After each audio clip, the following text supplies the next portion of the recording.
आपने एक बात तो अक्सर सुनी होगी कि रुपए को इंसान ने बनाया है लेकिन रुपया इंसान को ही खूब नचाता है। जी हाँ, आज के इस वीडियो में हम बात करेंगे इंडियन करेंसी रुपी के बारे में।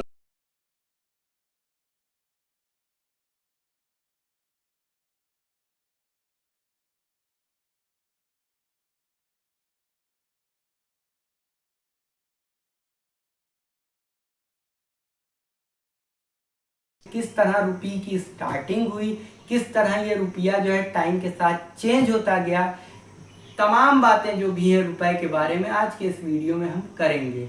लेकिन वीडियो को स्टार्टिंग से स्टार्ट करते हैं। दौर था 1861 का। 1861 के दौर से पहले इंडिया के अंदर जो रुपया चलता था, उस रुपये की जो लैंग्वेज थी जिस पे जो भी नोट के ऊपर लिखी होती थी वो थी देवनागरी लिपि।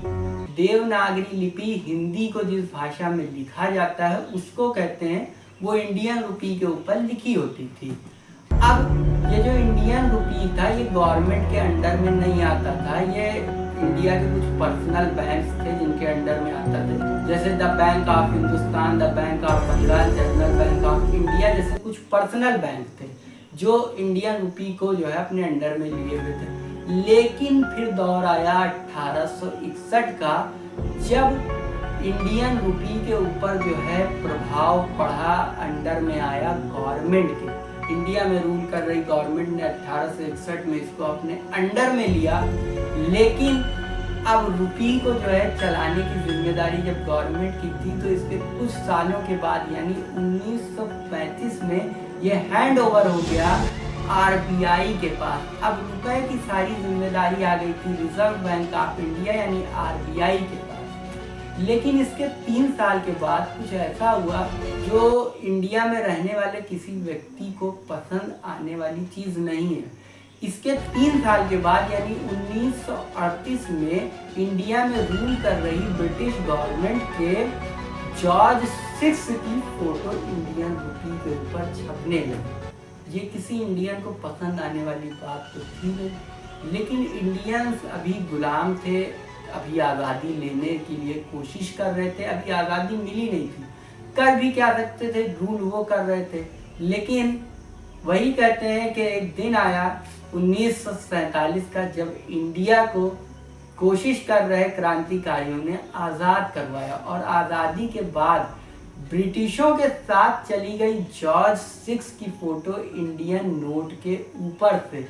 लेकिन अब बात यह थी कि इंडियन नोट से फोटो तो उसकी चली गई, लेकिन अब फोटो लगाई किस चीज़ की जाए, तो लगाई गई इंडियन रुपी के ऊपर फोटो अशोक स्तंभ के 4 शेरों की। अब इंडियन रुपी के ऊपर अशोक स्तंभ के 4 शेर की फोटो लगी थी, लेकिन थोड़ा वेट करिए, अभी गांधी जी नहीं आए हैं। जो आज के समय के नोट पे गांधी जी छपे होते हैं, थोड़ा सा आगे उसकी भी चर्चा करेंगे। लेकिन अब इसके 10 साल बाद तक जो 1 रुपए का सिक्का या नोट कही है, जो भी चलता था 1 रुपए का, उस 1 रुपए की वैल्यू आपको इंडिया के अंदर बता दें। अगर 1 रुपए को 16 से आप डिवाइड करते हैं, उस 16वें टुकड़े को हम 1 आना कहते हैं। 1 आना, 1 रुपया 16 आनों के अंदर बटा हुआ था 1957 से पहले। लेकिन 1957 के बाद इंडिया के 1 रुपए को बांट दिया गया 100 पैसों के अंदर। अब 1 रुपए की वैल्यू 100 पैसों के बराबर थी, यानी कि पहले जो चवन्नी अठन्नी आपने देखी होगी चलती थी, तो 1 चवन्नी की वैल्यू 4 आने के बराबर थी, यानी 4 आना बराबर 1 पैसा और 4 चौक 16 आना बराबर 1 रुपया। अब वो आना कन्वर्ट हो चुका था पैसों में, 25 पैसा बराबर 4 आना। तो इस तरीके से इंडिया के 1 रुपए की वैल्यू को आने से बदल के पैसों में लाया गया। लेकिन अब बात करते हैं गांधी जी की फोटो आने की। तो गांधी जी की फोटो इंडियन रुपी पे पहली बार 500 रुपए के नोट के ऊपर छपी थी। वो ईयर थी 1987, जब गांधी जी 500 रुपए के नोट के ऊपर पहली बार आए थे। अभी सारे नोट के ऊपर गांधी जी नहीं आए थे, लेकिन गांधी जी इसके ठीक 9 साल के बाद इंडिया के सारे नोट्स के ऊपर आ गए थे। यानी 1996 के बाद से इंडिया के अंदर जितने भी नोट छपे हैं सबके ऊपर गांधी जी की फोटो छपने लगी। लेकिन अगर आपने नोट को ध्यान से देखा हो, इंडिया के नोट को, तो उसके ऊपर एक चीज आप गौर करिएगा कि पब्लिश ईयर, प्रकाशन वर्ष दिया होता है कि किस वर्ष जो है ये नोट निकला है। इसकी शुरुआत भी गांधी जी के साथ नहीं हुई थी, न पहले ही हो रही थी। रिजर्व बैंक ऑफ इंडिया के गवर्नर वाई.वी. रेड्डी जी के टाइम पे ये इंडियन रुपी के अंदर छपने लगी पब्लिश ईयर। ठीक है, अब वीडियो को हम ले जाते हैं इंडियन रुपी के सिंबल की ओर कि ये जो इंडियन रुपी का सिंबल है ये कहाँ से आया और किसने इसको लॉन्च किया। तो इसको लॉन्च करने वाले व्यक्ति थे आईआईटी मुंबई के ग्रेजुएट उदय कुमार।